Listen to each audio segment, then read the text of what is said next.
ஹீரோவை சுடுறேன்னு சொல்லிட்டு விக்டர் வந்து எலிசபெத்தை சுட்டு கொண்டுடுறாங்க. எலிசபெத் செத்து போயிடுவார். இனியா இங்கே வந்திருக்க, நான் வந்து தான் மீட் பண்ண நினச்சேன் அப்படின்னு பேசிகிட்டு இருப்பாங்க. அவர் உள்ளே வந்து உடலை வந்து சுட்டுவார். இவங்க வந்து என்ன நினைப்பாங்கன்னா, எலிசபெத் இறந்தும் போயிடுறாங்க, உங்க கூடயே கூட்டிகிட்டு போயிடு அப்படின்னு சொல்லுவாங்க. ஒரு குகைக்கு கூட்டிகிட்டு போவாங்க. அங்கே வந்து 2 வார்த்தை பேசுவாங்க, இறந்துருவாங்க. இந்த மாதிரி நான் வந்து உன்னை விரும்புகிறேன்னு சொல்லுவாங்க.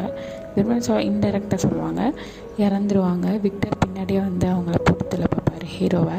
ஹீரோ வந்து போட்டு அடித்து, இனிமே தான் உனக்கு இருக்குது, ஏன்டா என்னை படித்தோம் நீ நினைப்பேன், முடிஞ்சால் என்னை கொன்று, நான் உனக்கு வார்னிங் தரேன் அப்படின்னு சொல்லுவார். ஆனால் அவரால் சுத்தமாக ஹீரோவை கொல்லவே முடியாது. எவ்வளோ கண்ணு வெடிலாம் வாங்கி வச்சு ட்ரை பண்ணுவார்.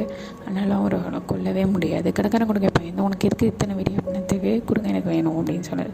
ஆனால் அவரால் கொல்லவே முடியாது. விக்டர் உன்னை நான் விட மாட்டேன், திரும்பி வருவேன், திரும்பி வருவேன், நின்ன கொல்றியான்னு பார்ப்பேன் அப்படின்னு சொல்லுவாங்க. அப்போ தான் அந்த கப்பல்லேருந்து அவங்க மீட்டுட்டு போய் கப்பல் வச்சுருப்பாங்க. அவரை ஷிப்புக்கே போயிடுவார்ல. ஷிப்புக்கு போயிட்டு இந்த மாதிரி, நான் உங்ககிட்ட பல தடவை சொன்னேன், எனக்காக ஒரு துணையை கண்டுபிடி, இல்லைன்னா என்னை வந்துட்டு படித்ததே ஏன்டா படித்தோன்னு நினைப்பேன், நீ தான் என்னை ராட்சசனாக்குன.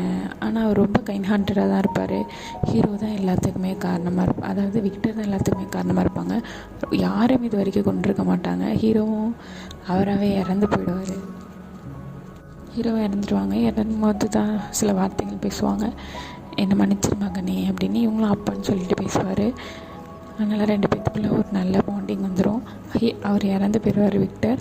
ஹீரோ வந்து அந்த ஷிப்பை விட்டு போக விட்டுருவாங்க. அந்த கேப்டன், ஷிப்போட கேப்டன். அவங்களே வீட்டுக்கு அனுப்பிச்சிட்டு ஷிப்பை தள்ளி விட்டுட்டு இதோட படம் முடிஞ்சிடும்.